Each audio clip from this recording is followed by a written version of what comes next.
آپ نے بارہا فرعون کے تعلق سے سنا ہوگا کہ فرعون کے جو حضرت موسیٰ علیہ السلام کے زمانے کا ہے، اور حضرت جبریل امین ایک روز اس کے پاس آئے اور آ کر کہا کہ اے فرعون، ذرا یہ بتا کہ اللہ تبارک و تعالیٰ کسی بندے کو عزت عطا فرمائے، شہرت عطا فرمائے، دولت عطا فرمائے، حکومت عطا فرمائے، اور اس کے بعد وہ بندہ اللہ کی نافرمانی کرے تو اس کے ساتھ کیا ہونا چاہیے؟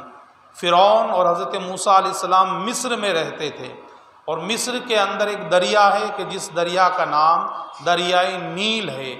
بڑا عظیم دریا ہے، بڑا چوڑا لمبا دریا ہے، اور اس دریا کی ایک خاصیت یہ ہے کہ آپ نے جتنے دریا دیکھے ہوں گے وہ دریا ادھر سے ادھر بہتے ہیں، لیکن دریائے نیل ایک ایسا ہے جو ادھر سے ادھر بہتا ہے، یہ اس کی خاصیت ہے۔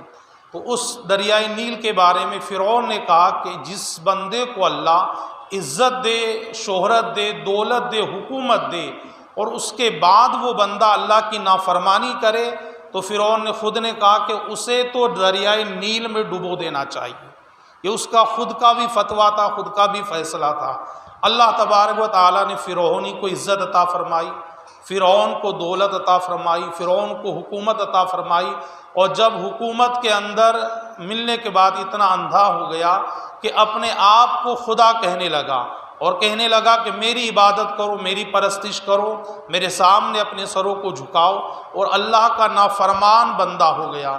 اور جب اس کی نافرمانی حد سے زیادہ بڑھ گئی، حضرت موسیٰ علیہ السلام نے بارہا اسے سمجھایا مگر اس کے سمجھ میں نہیں آیا، یہاں تک کہ اللہ نے کئی مرتبہ اپنا عذاب بھی بھیجا، اور عذاب کئی شکلوں کے اندر آیا۔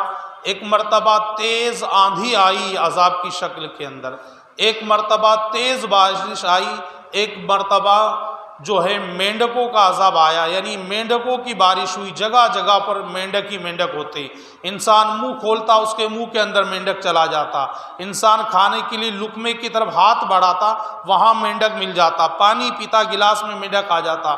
اس طرح پھر ایک عذاب آیا جوؤں کا عذاب، جہاں دیکھو وہاں جوئیں ہی جوئیں ہو جاتی، انسان کے سر میں جو، بدن کے اندر جو، کھانے کے اندر جو، ہر جگہ پر یہی۔ پھر ایک عذاب آیا خون کا۔ اس طرح کئی مرتبہ انہیں آزمایا گیا مگر وہ اپنی نافرمانی سے باز نہیں آئے۔ تو اللہ تبارک و تعالیٰ نے حضرت موسیٰ علیہ السلام سے فرمایا کہ اے موسیٰ، تم اپنے ماننے والوں کو لے کر آگے جاؤ، اور یہ سرکش قوم یہ ماننے والے نہیں ہیں۔ حضرت موسیٰ علیہ السلام اپنے ماننے والوں کو لے کر آگے بڑھے، اور فرعون حضرت موسیٰ کو دیکھ کر اپنے لشکر کو لے کر پیچھے چلا، یہاں تک کہ چلتے چلتے سامنے دریائے نیل آ گیا۔ حضرت موسیٰ علیہ السلام نے اپنے گھوڑوں کو دریائے نیل میں ڈال دیا۔ اللہ تبارک و تعالیٰ نے دریا کے اندر آپ کو راستہ دے دیا، آپ نے راستہ پار کر لیا۔ فرعون نے دیکھا کہ انہوں نے راستہ پار کر لیا تو اپنے گھوڑوں کو بھی دریا میں ڈال دیا۔ جب وہ دریا میں پہنچے تو ڈوبنے لگے۔ اللہ نے موسیٰ علیہ السلام اور آپ نے ماننے والوں کو تو تیرا دیا، راستہ بنا دیا ان کے لیے، نافرمانوں کو اللہ نے دریائے نیل میں ڈبو دیا۔